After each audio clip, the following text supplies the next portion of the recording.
Pada video kali ini saya akan membahas tentang persamaan diferensial order pertama.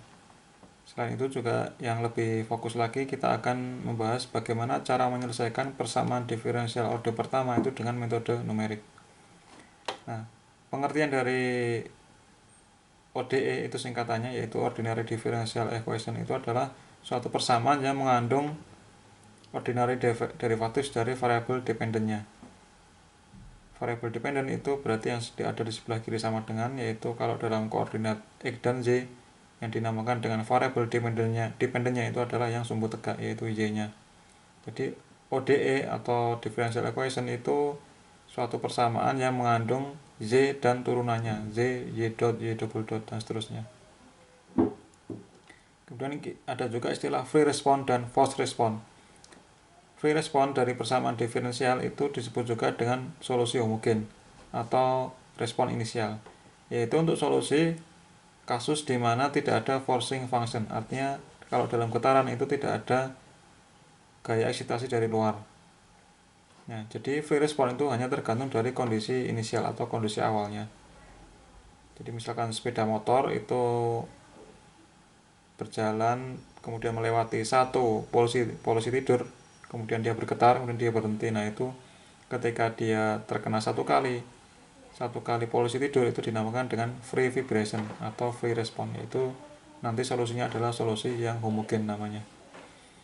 Nah, lawan dari free response itu adalah forced response, yaitu solusi karena adanya forcing function saat kondisi inisialnya adalah 0. Jadi kondisi awalnya kalau dalam getaran itu misalkan displacementnya itu 0, tetapi karena adanya getaran atau gaya dari luar maka akan muncul force response.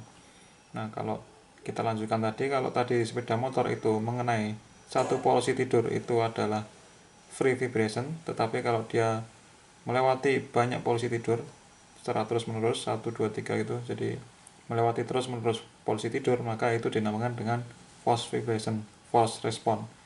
Dia merespon karena adanya gaya dari luar yang berkelanjutan, tidak hanya satu kali. Itu adalah untuk istilah-istilahnya dalam ordinary differential equation.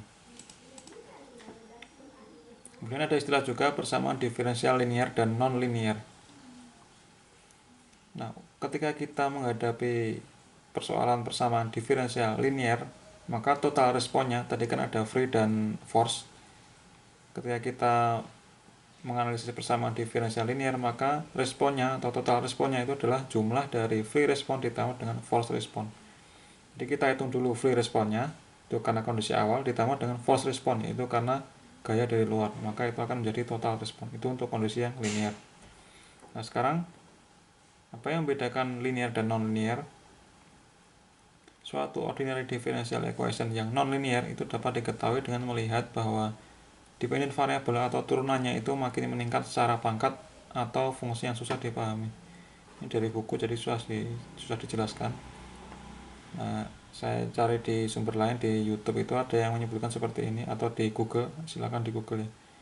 Jadi yang dinamakan dengan persamaan diferensial linear itu bentuknya standarnya seperti ini. Bentuk standarnya yaitu dy per dx tambah py sama dengan k.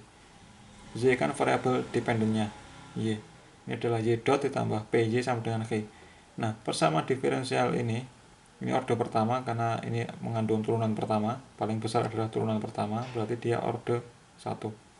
Nah, suatu persamaan diferensial ini dikatakan linear itu jika syarat yang pertama adalah Y dan turunannya itu pangkatnya 1. Kita lihat dy per dx berarti Y dot itu kan pangkatnya 1, dan Y pangkatnya juga 1. Jadi ini adalah syarat pertama yang menunjukkan bahwa dia adalah linear. Nah, tetapi tidak cukup sampai di situ, ada syarat yang kedua, yaitu P dan Q itu konstanta. Jadi syarat yang pertama, Y dan turunannya itu pangkatnya 1. Syarat yang kedua, P dan Q itu merupakan konstanta atau fungsi dari Y. Nah, maksudnya fungsi dari Y itu adalah persamaan dari variabel independennya saja. Jadi P dan Q itu bisa konstanta atau dia merupakan persamaan yang hanya melibatkan variabel independennya yaitu X. Jadi kalau P dan Q itu murni persamaan X, itu kita bisa katakan linear atau P dan Q itu konstanta juga bisa kita katakan dengan, kita bisa pahami bahwa dia adalah linear. Jadi syarat ada dua syarat, yaitu Y dan turunannya itu adalah pangkatnya 1, kemudian P dan Q itu adalah konstanta atau dia merupakan persamaan yang murni terdiri dari X, tidak ada variabel lain. Itu adalah syarat untuk menunjukkan bahwa sebuah persamaan diferensial itu linear. Nah, sebagai contoh ini kalau kita lihat Y dot dikurangi Y kuadrat sama dengan 0. Y dotnya pangkatnya 1, udah oke, tetapi Y nya ternyata dia pangkat kuadrat. Kan syaratnya harus pangkat 1, berarti ini tidak linear. Sedangkan contoh yang kedua yaitu persamaan diferensial order 1, yaitu Y dot cos Y. Nah, ini tidak linear karena apa? Karena kita lihat ini adalah Q-nya. Ini bisa kita katakan Q-nya. Q-nya itu dia tidak murni persamaan dari variabel independennya. Kalau ini berarti D T. Harusnya kalau cos T itu berarti linear. Karena ini cos Y berarti dia non linear. Nah, seperti itu. Jadi ini karena bukan merupakan fungsi dari variabel independennya yaitu T, maka ini adalah non linear juga. Yang itu adalah konsep bagaimana cara membedakan ODE yang linear dan ODE yang non linear. Nah, kemudian apa esensi dari metode numerik yang nanti kita akan bahas? Esensi dari metode numerik adalah cara mengkonversi persamaan diferensial itu menjadi persamaan difference yang dapat diprogram. Nah, maksudnya persamaan diferensial itu adalah continuous, itu sesuai dengan teori matematik. Sedangkan difference itu adalah discrete. Discrete itu artinya kita bagi menjadi kotak-kotak, menjadi kotak-kotak gitu istilahnya. Jadi kita pecah-pecah menjadi bagian-bagian kecil sehingga kita dapat program di dalam dengan menggunakan program komputer. Nah, itu dinamakan dengan persamaan difference. Jadi metode numerik itu adalah merubah persamaan diferensial continuous menjadi persamaan difference atau discrete. Itu adalah arti dari metode numerik.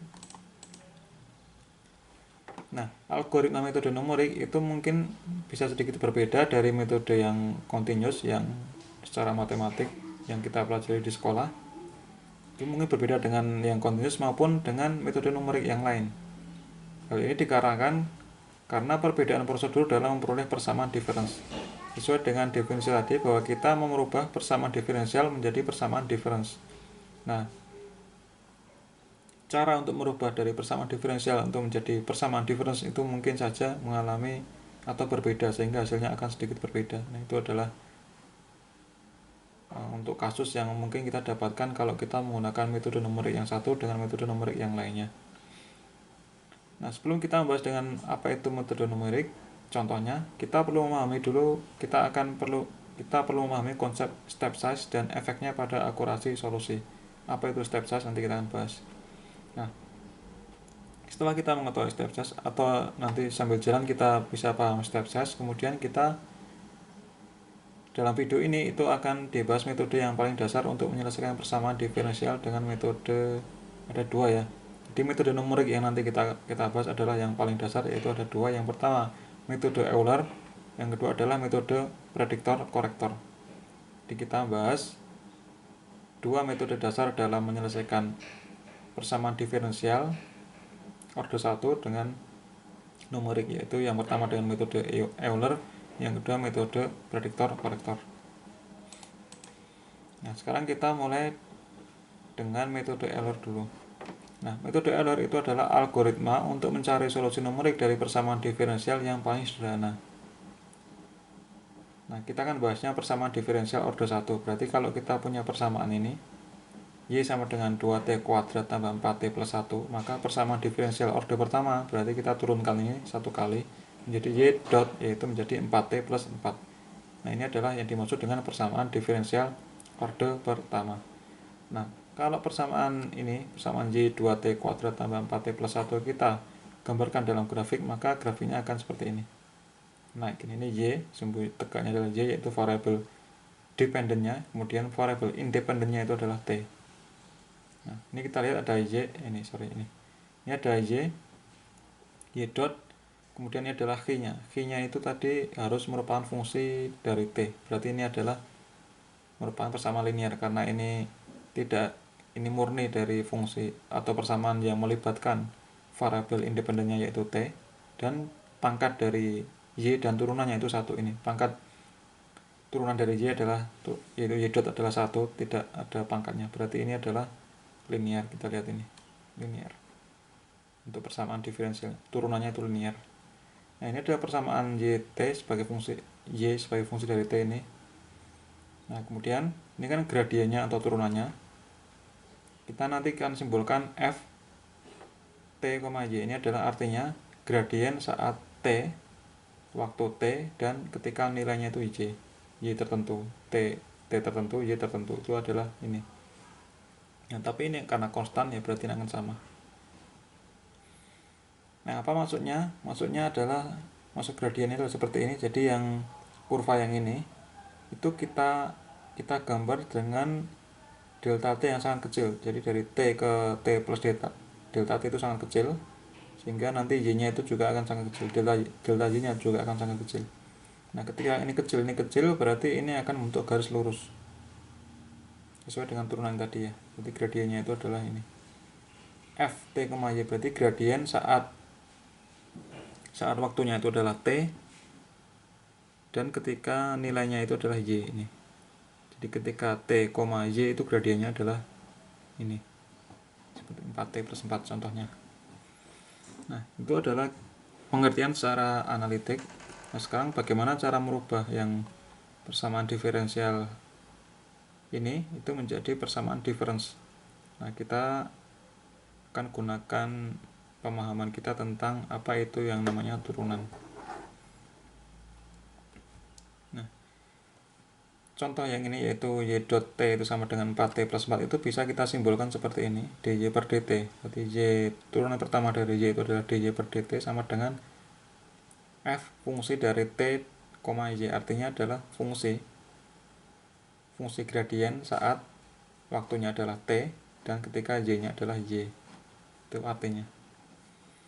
Nah, ini kalau kita definisikan dengan pengertian diferensial, maka kita bisa tuliskan, kita bisa terjemahkan dy per dt itu sama dengan limit delta T mendekati 0, kemudian YT plus delta T dikurangi dengan YT dibagi dengan T plus delta T dikurangi T. dy per dt kan turunan itu artinya dia adalah delta Y dibagi dengan delta T. Berarti delta Y nya itu adalah ini, YT plus delta T ini dikurangi dengan YT dibagi dengan delta T. Delta Y dibagi dengan delta T. Delta T nya itu adalah T tambah delta T dikurangi dengan T. Nah, ini kita bisa coret, T nya bisa coret. Berarti ketika kita mengambil delta T mendekati 0, sangat kecil sekali, maka akan menjadi dy per dt itu sama dengan YT plus delta T dikurangi YT dibagi dengan delta T. Nah, Y waktu T itu berarti dinamakan dengan kondisi awalnya. Adalah kondisi awalnya. Nah, sebenarnya apa yang dimaksud dengan solusi dari persamaan diferensial ini? Yang dinamakan dengan solusi dari persamaan diferensial ini adalah kita pengen mengetahui nilai Y sebagai fungsi dari T. Ini kan kita hanya mengetahui fungsi diferensialnya. Nah, maka kita pengen mencari yang ini dari persamaan ininya. Dengan diketahui ini persamaan diferensial, kita akan menghitung persamaan awalnya ini, integralnya lah istilahnya gitu, supaya nanti kita bisa plot Y sebagai fungsi dari T berdasarkan turunannya. Oke, itu metode Euler. Ini belum selesai ya, kita lanjutkan lagi.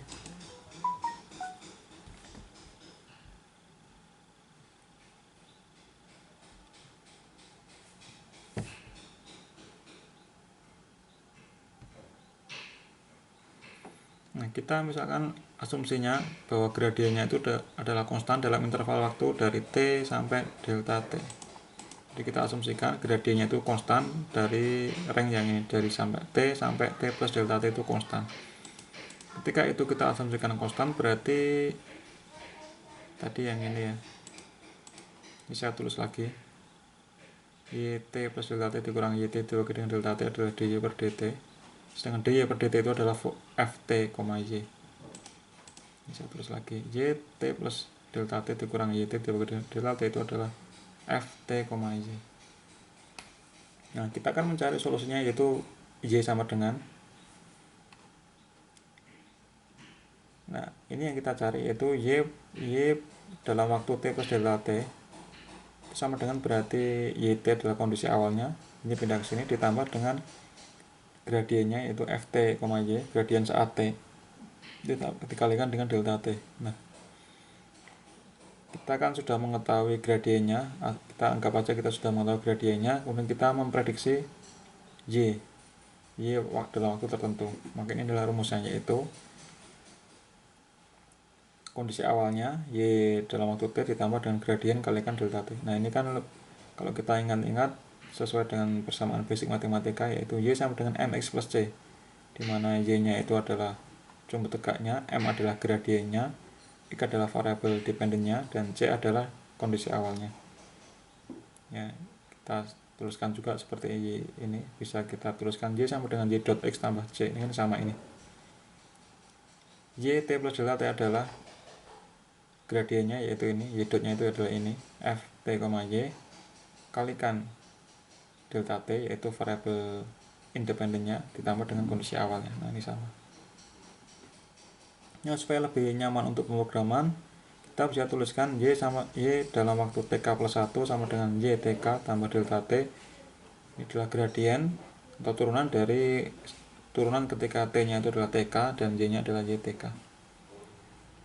Nah, ini adalah inisial kondisinya, maksudnya ini TK nya ini kondisi waktu awalnya, ini adalah waktu setelah delta T yaitu TK plus 1, ini adalah Y awalnya yaitu YTK, ini adalah YTK plus 1. Nah, dua persamaan ini kita sebut sebagai different equation karena dia merupakan apa ya, dengan cara discrete itu kan dia menggunakan delta T, discrete. Nah, delta T itu disebut dengan step size. Nah, sesuai dengan pemahaman ini, semuanya yang tadi yang gambar ini kan melengkung, ini lurus gradiennya, berarti gradiennya itu akan selalu berubah gradiennya. Nah, oleh karena itu kalau kita mengambil delta T yang terlalu lebar itu akan tidak akurat. Nah, maka semakin kecil delta T itu akan hasilnya akan semakin akurat. Artinya semakin kecil step size maka hasilnya akan lebih akurat. Delta T makin kecil atau step size nya makin kecil maka